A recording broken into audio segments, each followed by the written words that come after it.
What's up, guys? In today's video, we're going to go over the different graphics settings in PoE, what they do, and whether you should have them enabled or disabled depending on if you're running a low-end PC or a high-end PC. I'm also going to show you a setting that will drastically decrease frame drops and frame lags, whether you're on a GigaChad supercomputer or if you're on a toaster. So let's jump into it.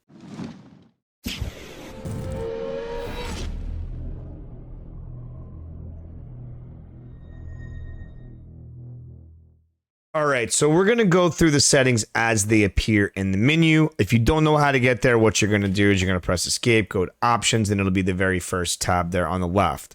So for display, pretty straightforward. You just want to make sure that you have the graphics card that you're using, you want to use for the game, selected.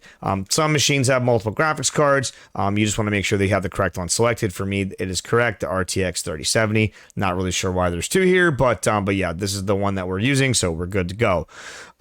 As far as the mode goes, I prefer windowed full screen. I think most people typically run the game on windowed full screen because if I tab out a lot, I tab out to check POB, to check trade. So this would probably be the default for most people. If you are on a really low-end machine, you might want to consider running into full screen. It is a bit more stable in full screen, but if you're in full screen, keep in mind if you tab out, the game might lag, it might stutter. So just something to keep in mind there. But windowed full screen is what most people run on. So that would be my suggestion for that one.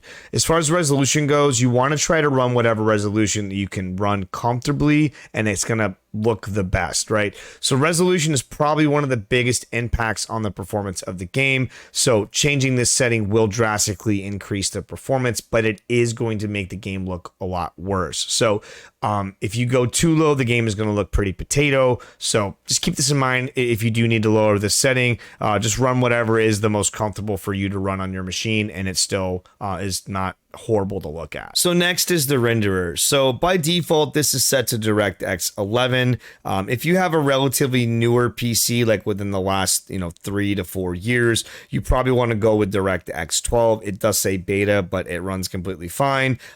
If you have an older PC or maybe a lower end PC, I would try Vulkan. Vulkan is a bit more stable frame rate, but if you're on a pretty decent PC, you want to be on DirectX 12.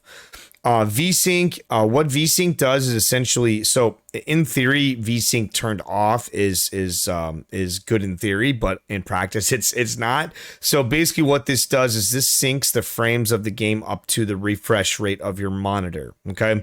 So I had this on adaptive. I think this is probably the best setting, whether you're on a low end PC or a high end PC. What this does is that if fast is available, it'll sync directly with your monitor. If fast is not available, then it'll go to locked, which what that will do is that'll half the frame rate. So at 60, it'll go to 30, right? So I wouldn't recommend fast because fast, if fast is not available, then it just turns it off and then you can get potential screen tearing. So I think adaptive is your best setting here. So next is triple buffering. So without getting super nerdy on you, basically what this does is this allows a frame to be loaded in the background while the next frame is waiting to flip. So this is going to provide you with a much more stable frame rate. If you are playing in an area that doesn't have the greatest ping, or maybe your internet is not the greatest, you can turn this off. This is better.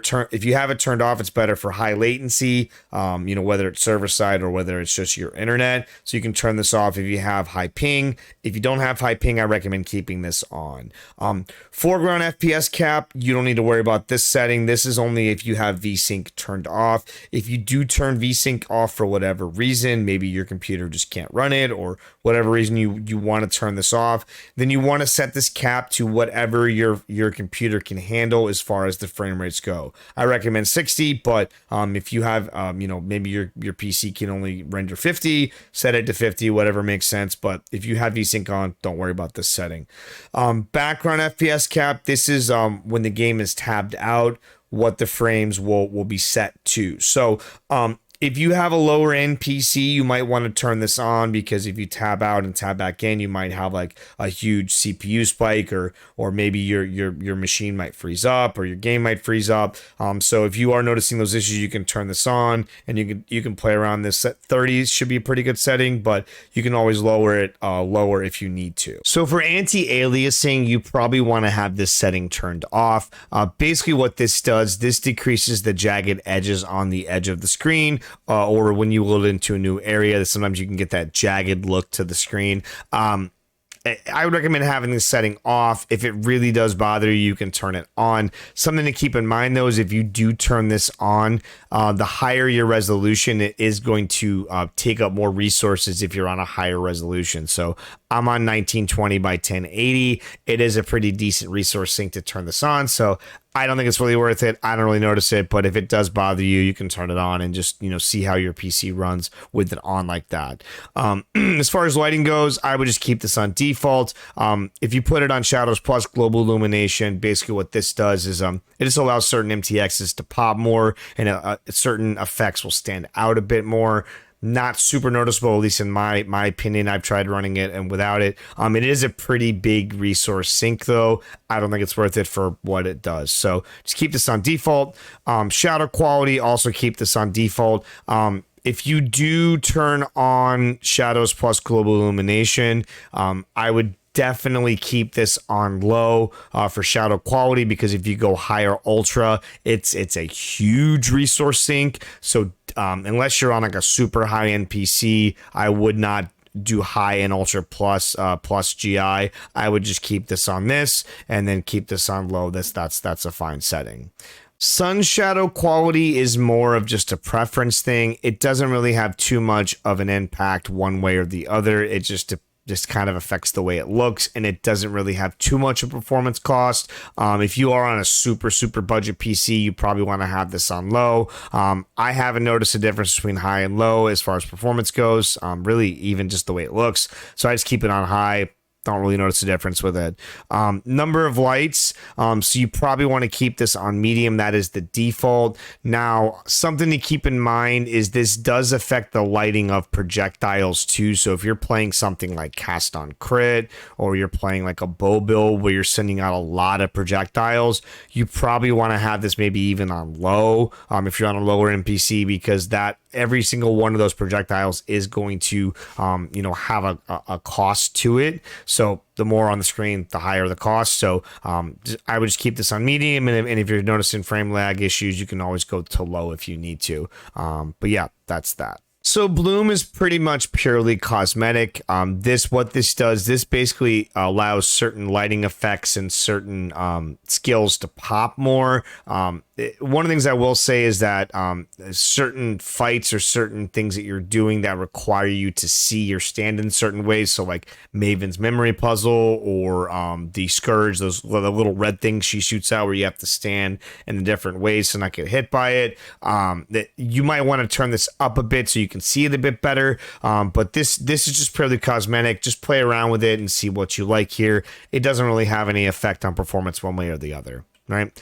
So depth of field, basically what this does, if it's turned on, it will make things that are further away from you appear to be blurry, and things that are closer will be in focus, right? Just like your eyes are. If you're on a lower end PC, you definitely want to have this disabled. For me personally, I just don't really like the way it looks in this game, so I have it disabled. But if you do like the look of it, you can turn it on. If you're on a low end PC, you definitely want to have this turned off though. So water detail level is pretty self-explanatory. It determines how the water looks in the game. There's not really too many areas that have a lot of water, so you don't really need to worry about this setting. I have mine set to low. I think I just changed it at some point and just never changed it back. The default for this is high. Just play around with it. If you notice that you're in an area where there's a lot of water and you're lagging, just change it to low. But I haven't noticed a difference on either one of these settings on the performance or the way it looks. So just play around with it. Texture quality, the default for this one is high. If you're on a decent PC, just keep it on high. You should be fine. If you're on a lower end PC or a budget PC, you probably want to set this one to medium.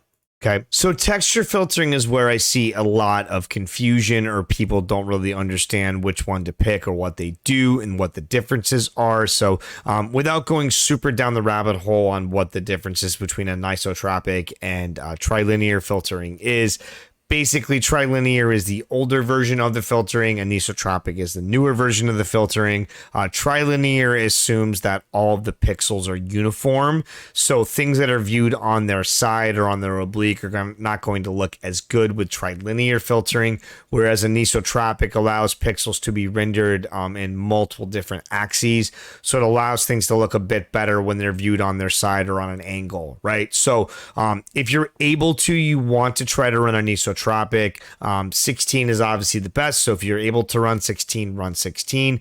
If 16 is too intense for your PC, just move this down until you're able to run it, right? So if you get all the way down to 2x anisotropic and you still can't run it, or you're still having frame lag issues, then go to trilinear. But I would not recommend using trilinear unless you absolutely have to. It does, at least for me, I noticed a pretty big difference in the way the visuals look. So try to run anisotropic. I've got it on 8x. It's pretty smooth for me. If you got a pretty baller PC, you can go to 16x. All right, so as far as performance metrics go, all of this just determines what you see over here in the table when you press F1.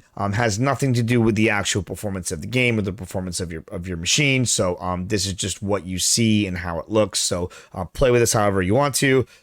Excuse me, I'm not going to go too far into this at all, except just mention it because it's not really relevant to the performance of the game. So onto the advanced settings. So dynamic culling, what this does, this basically will remove when there's a lot of things happening on the screen and the frame rate starts to drop. This is going to remove some of the auxiliary effects or some of the things that maybe aren't super relevant. Maybe there's like a bloom on a skill, or maybe there's like some sort of like flare or something. It's going to remove just extra things to try to stabilize the frame rate. One thing I will say on this is that it is pretty buggy sometimes, so you can get some weird things happen. I've had like triangles show up. I've had like weird like octagon shaped thing kind of happen. It is really helpful if you're doing juiced content. So if you're doing like Legion, if you're doing Abyss, if you're doing 5 ways, this does really help stabilize the content or stabilize the frames. So definitely turn that on if you're doing that. If you're not doing super juiced content, you can probably turn this off. If you're on a low-end machine, though, you might need to keep it on. So that's what that does. Dynamic resolution, this is kind of similar, but what this does, this is going to basically scale down the resolution of the game whenever there's a lot of things going on, right? So it can make the game look kind of potato, almost like 8-bit graphics. So I've heard a lot of people say they hate the way this looks, so they have it turned off and they don't care if there's a frame spike, like when they open a Legion, or if they open a strong box, they don't really care. They'll deal with a couple seconds of lag, and then and then it stabilizes. For me, I play a lot of squishy builds a lot of times, so those couple seconds of lag might just mean me being dead. So I liked having this on. You can adjust the target frame rate. So if you have this frame rate too high, what it's going to do is it's going to downscale the graphics drastically to try to keep you at. So if you put this at 60, which I think is the max, anytime there's a lot of things going on and the frame rate's dropping, it's going to downscale the graphics to like really bad. Like it looks like a game that came out like 20 years ago, right? So I found the sweet spot for me is around 40, where you do get some loss of clarity and some kind of potato-esque graphics, but it's not as bad as being on 60, right? So that's what that does. Engine multi-threading. So this one's kind of interesting. So essentially what this does is this allows multiple cores of your processor to be used when rendering the game and processing the game. So the default is on. I would recommend having this on. I have read on the forums though that some people there's actually a bug for some people with this specific setting, and it's actually making them lag more when it should be helping the lag on their computer or their machine. So if you've tried all of these other settings and you're still lagging, you're still seeing frame rate drops, try disabling this because you might be experiencing that bug. I looked and there were people that were posting. I guess this was an old bug like a couple of years ago, and then it came back because I've seen posts within the last couple of weeks of people mentioning this. So just something to keep in mind. But yeah, that's pretty much it for the settings. So now we'll jump into the major in-game setting or out of the game setting that then and the files of the game that will really increase your FPS. So this final tip actually kind of blew my mind. One of the guys in my Discord sent me this Reddit post from like 4 years ago, and it's still relevant today, which is kind of nuts. And once we jump into it, some of you guys might tell me, or maybe even all you guys might tell me, hey, this is common knowledge, Grom. Everyone knows about this. I had no idea about this, and I've been playing the game for on and off for probably 5 or 6 years. So I'm sure there's probably other people that have no idea about this either. So that's what made me decide to make this video, right? So the biggest drain and biggest stress on your GPU and CPU is not the MTXs, it's not the graphics, it's not just all the things going on the screen. Believe it or not, it's actually the sound of the game. And when I read that, it kind of blew my mind, right? But when you think about all the different sounds that are generated when you play PoE, there's just so many sounds, right? So if you take, for example, a bow build, right? Every single projectile is going to have a sound. It's going to have a sound when it hits something, when it hits a wall, when it returns. Every single monster that you hit is going to have a sound when it gets hit, right? All of those monsters also have sounds when they walk, when they hit you, when they cast a spell, right? You get the idea, right? There's just so many things happening, and it is such a big stress on your computer and the game itself just to render all of these sounds. It's kind of insane, right? So we're going to show you how to fix this. So what you're going to do is you're going to exit out of the game, and then you're going to go to your desktop, and you're going to go to, you can either go to your folders here, which I have it pinned on my computer here, or you can go from the start menu. I'll put the file path in the description of the video, so you can just copy paste that into the run if you want to do it that way. But I'm just going to show you the way that I did it. So go to your folders here, go to whichever drive you have the game installed on. For most people, that's going to be C, but whatever you have it named, A, B, D, C, whatever, go to where you have the game installed. Click that. You're going to go to users. You're going to go to whatever the username you have on the computer. For me, it's my first name. And then you're going to go to documents. Then you're going to scroll down to my games, double click on that. And then you're going to go to Path of Exile. Then you're going to double click here. There's going to be about 3 folders here, 3 files here. You're going to double click on this production config. So I'm not going to click on it right now. I do have another instance of it open. The reason is there is some personal information that I don't want to share and accidentally dox myself. But I'll open it up here so you can see it. So it's a Word document, and it's going to have a bunch of different settings in here. I wouldn't mess around with too many of these settings unless you know what you're doing. But the ones that we're going to be messing with are going to be the sound settings. So you can press Control F and then just type sound here, and it's going to bring you to the sound settings. It's gonna show you a brackets here like this, and it's going to say sound in all capital letters. The reason why I'm not scrolling up and showing you because it's actually got my email address right above that, the email address for your account. So if you don't see it for whatever reason, just look right where your email address is, and that's directly below it. Okay. So these are all the sound settings here. So ambient sound, you want to have this turned to false. This is just basically background sounds that are happening. It's a pretty big drain. It's not the biggest drain, but it is a resource drain. So I would just turn this off. Dialogue sound, you can turn this on or off. I like to have it off personally because I just don't want to hear all of the talking that happens, especially if you're doing like Maven or if you're doing Forbidden Sanctum. There's just a lot of talking that the bosses do. So I just turn it off. I haven't really noticed, full transparency, I haven't really noticed too much of a difference as far as performance goes for this. I just don't like hearing it, so I turned it off. The biggest one you want to turn off, the biggest drain is going to be the sound effects. 100% turn this off. This is the big one, so make sure this one's set to false. Music volume, same thing. This is just more of a preference thing. If I like to listen to music a lot when I play, so I turn this off. If you like the music, I know the music in Five Ways is pretty slapping, and also in Legion, I like the music in Legion as well. But I like to listen to my own music, so I just turn this off. So not really too much of a difference as far as the performance goes. More of a preference thing, right? Chat alert, I keep that on to know when someone messages me when I sell something. You can turn this off if you don't really, if you don't want to hear chat messages, or if you don't want to get the ding, when you get the whisper, right? So that's that. And then reverb, you definitely want to have this turned off as well. This is a pretty big resource drain as well. This basically just affects like echoes and just different things that enhance the sound quality. Just turn it off. It's going to increase your performance. And then the rest of these settings don't really matter too much. Mute in the background. This is basically if the game is tabbed out, it'll mute it. Doesn't really make that much of a difference as far as performance goes. But yeah, that's pretty much it.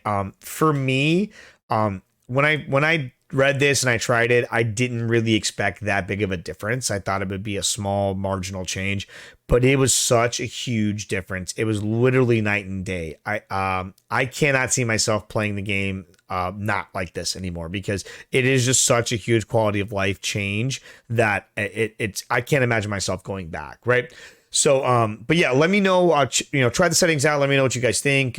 It is kind of a transition you get used to playing without sound if you've been playing with sound all this time. But for me, it made up for not just dying when, opening up a Legion and then just getting killed and my screen freezing and then I'm dead, right? So no more of that, no more screen freezing, no more frame lagging really at all. It's been a huge improvement, right? So let me know what you guys think. If you did like the video, please make sure that you hit that like button and subscribe. I make bi-weekly content about PoE and other various games. So hope you guys enjoyed, and we'll see you next time. See ya.